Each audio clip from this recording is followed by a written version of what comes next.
indicating for the medium term, which is exactly what we had anticipated. So I'm not saying mission accomplished, but I say target reached, okay? And I think we should start by recognizing that. We faced a massive amount of shocks, compounded shocks occasionally, and we are now through that disinflationary process that we have conducted over the last 2 years. And yes, we are facing a lot of uncertainty. Yes, we are facing the risk of fragmentation increasing. And yes, we are facing geopolitical developments that are worrying generally, but that also are causing two-side risk to inflation. So we have to continue to be extremely vigilant. We have to continue to be committed to delivering on our target. And I think we are at this point in time in a very good position to do that. So we are well equipped to navigate the tormented waters that we should anticipate. Chair Powell, tariffs are not yet showing up in inflation. Is this forcing you or your staff to actually rethink what the models say about how much the tariffs will ultimately through some of the final prices?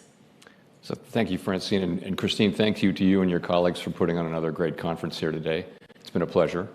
I guess I would start, if I may, by saying that the U.S. economy is in a pretty good position. Inflation has come down close to 2%. We're at 2.3 headline, 2.7 core.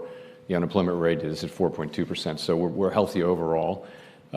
If you ignore the tariffs for a second, inflation is behaving pretty much exactly as we have expected and hoped that it would. We haven't seen effects much yet from tariffs, and we didn't expect to by now.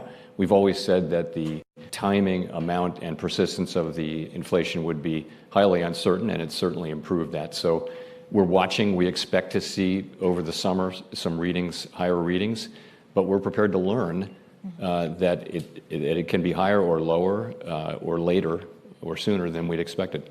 But, Chair, would the Fed have cut more by now if it weren't for the tariffs? So I think that's right. In effect, we went on hold when we saw the size of the tariffs and essentially all inflation forecasts for the United States went up materially as a consequence of the tariffs. So we didn't overreact. In fact, we didn't react at all. We're simply taking some time. As long as the U.S. economy is in solid shape, we think the prudent thing to do is to wait and learn more and see what those effects might be. And again, they haven't really shown up. So for now, we're waiting. Governor Rhee, South Korea's economy is, of course, highly reliant on trade. Putting aside the deals that each government can strike with the Trump administration, what can central banks, in your position, do to shield economies from the impact of trade tariffs? Actually, about the tariffs' impact on inflation, our current inflation is well stabilized around 2%, and we believe tariff tends to be deflationary rather than inflationary for 3 reasons. One is Korea is not likely to use retaliatory tariff. Second, we import 22% of our import from China, and recently export price of China has been falling at 5% a year for several years, and we believe that it will continue to do so. And at this moment, our growth rate is 0.8%, which is well below our potential growth rate. So aggregate demand pressure is much lower. So our problem is not the inflation itself, but the gross impact of tariff. So what does that mean you'll do going forward?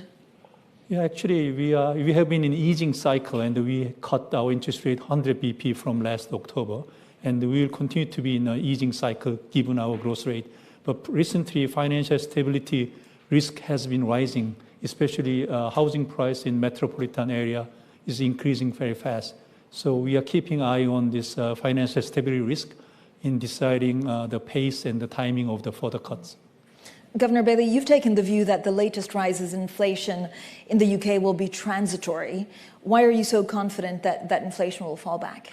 Actually, you may have detected I've tried to avoid using the transitory word because it has, oddly enough, it has a bit of a history. But to be serious,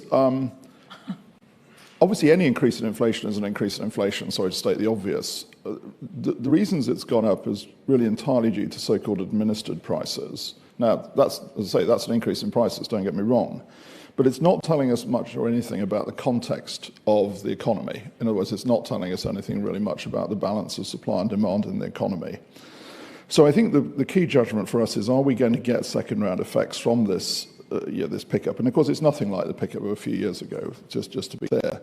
And my judgment is at the moment is that the context is different, that we do see evidence. I see some signs of softening in the economy, I see signs of softening in the labour market. We are going to have to see those come through, though. I mean, come through into prices. I think we've still got to see the evidence and prices. But that background context allows certainly me to say, look, I think the direction of interest rates continues to be downwards. When you look at all the uncertainty, again, it's a bold call given what happened to oil prices and trade negotiations? It is. I mean, I would say two things on that. One, I think, as others have said, it's probably, Jay was saying, I think it's a bit too soon, I think, really to see the price effects coming through from the trade and tariffs action. We've made a point of saying also that, I think as Christine was saying, that these are two-sided. They could go either way.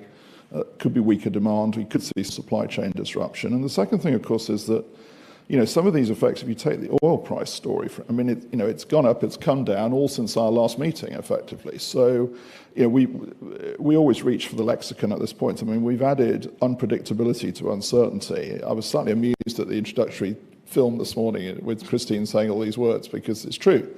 Because not only are we getting uncertainty in the sense, the range of outcomes, but unpredictable in the sense that if you get things like, the tariff action, history really isn't a particularly good guide to that, actually. You can't really draw much from the past on that.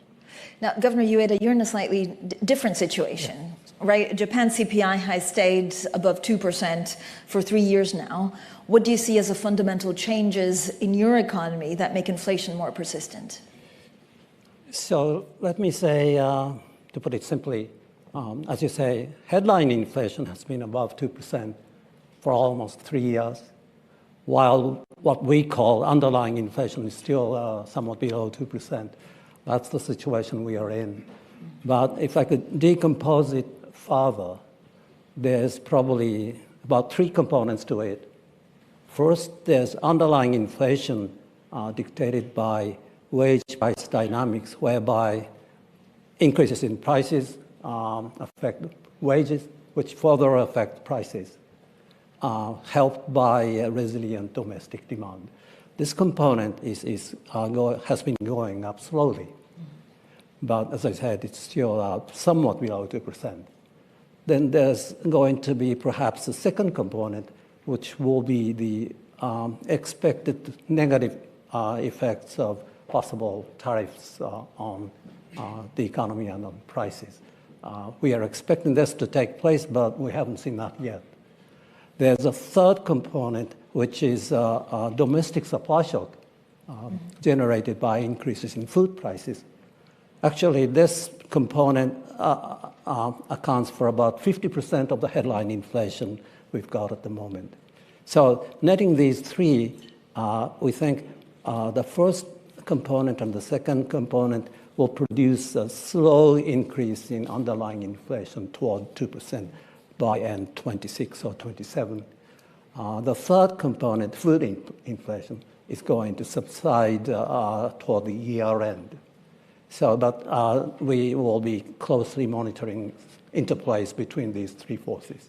But, Governor, how do you view trade concerns the day after President Trump threatened Japan with more tariffs? Well, it's being negotiated by our minister in charge, so I'm trying to avoid making any specific comments on this. So let me just ask you, what will be the key trigger for Japan for deciding further rate hikes?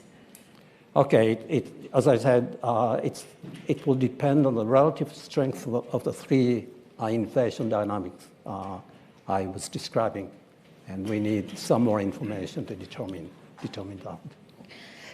President Lagarde, when you look at rate cuts, I mean, are we gonna? Where do you see actually the ECB going? You're in a pretty comfortable position right now, out of all the central banks. Data will tell. So I think we are determined to continue to be data dependent, to decide meeting by meeting. and to not commit to any particular rate path. That's the